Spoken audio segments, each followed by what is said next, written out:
காங்கிரஸ் பேரியக்கத்தை சேர்ந்த அகமது ரியாஸ் அவர்கள் சொல்லுவார். இந்தியா கூட்டணியின் சார்பாக இங்கு வருகை புரிந்துள்ள திராவிட முன்னேற்ற கழகத்தின் தமிழக முதல்வர், அனைவருக்கும் எடுத்துக்காட்டாக வாழ்ந்திருக்கக்கூடிய தளபதியார் அவர்களை பின்பற்றி வந்திருக்கக்கூடிய திராவிட முன்னேற்ற கழக உறவுகளுக்கும், இந்தியாவிலேயே ஜனநாயகத்தை பாதுகாப்பதற்காக போராடி கொண்டிருக்கக்கூடிய தலைவர் ராகுல் காந்தி அவர்களை பின்பற்றி வந்திருக்கக்கூடிய காங்கிரஸ் பேரியக்க தோழர்களுக்கும், சனாதனத்தை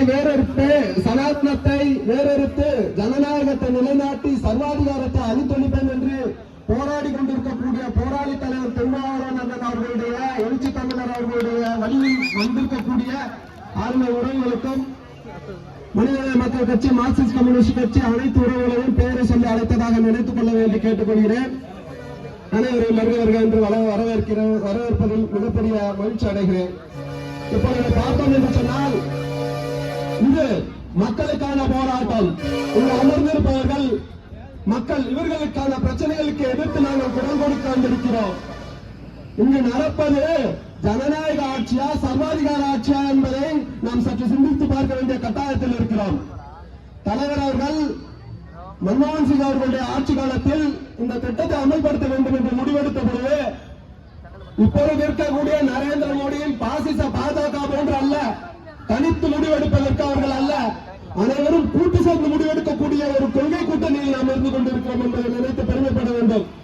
ஏனென்று சொன்னால், ஒரு திட்டம், ஏழை எளிய மக்கள் பசியால் வாடிக்கொண்டிருக்கிறார்கள், பசி கொடுமையில் சிக்கி தவித்துக் கொண்டிருக்கிறார்கள், உண்ண உணவில்லாத நிலை இருக்கிறது. இதை மாற்ற வேண்டும் என்பதற்காக அந்த சோனியா காந்தி அவர்கள் எடுத்த முடிவுக்கு கட்டுப்பட்டு அனைத்து மாநில முதல்வர்களையும் ஒன்று கூட்டுகிறார்கள். அங்கே பிரதமர் மன்மோகன் சிங் ஐயா அவர்கள் தலைமையில் அனைத்து மாநில முதல்வர்களும் ஒன்று கூடி அங்கு நமது தமிழகத்தை கட்டமைத்த, தமிழகத்தை மிகப்பெரிய வெற்றி பாதையில் கொண்டு சென்ற தலைவர் கலைஞர் அவர்கள் அங்கு ஒரு குரல் கொடுக்கிறார். என்ன குரல் கொடுக்கிறார் என்று சொன்னால், இது மகாத்மா காந்தி வேலை உறுதியளிப்பு திட்டம் இருந்தது.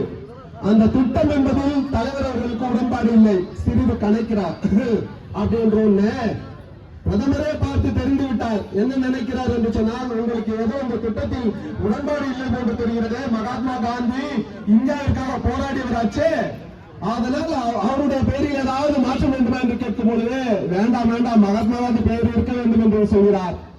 அதே போன்று இது ஊரக வேலைவாய்ப்பு திட்டம் என்று இருக்கிறது, இது கிராமங்களுக்கு இருக்கிறது, இதை மாற்ற வேண்டுமா, நகரங்களுக்கு வேண்டுமா என்று சொன்னால், கிராமப்புறத்தில் இருக்கக்கூடிய மக்கள் அனைவரும் மிகவும் பாதிப்படைந்திருக்கிறார்கள். அவர்களை வளர்ச்சி பாதைக்கு கொண்டு செல்வதற்கு இந்த திட்டம் முக்கியமாக இருக்கும் என்று கூறிவிட்டு, இந்த திட்டமாக இல்லாமல் நாளை வரக்கூடிய, அவர் ஒன்றை கணித்திருக்கிறார், நாளை நடப்பதை கணிப்பதில் கலைஞர் அவர்களுக்கு நிகர் இந்திய அரசியலில் எவரும் இல்லை என்பது நிதர்சனமான உண்மை.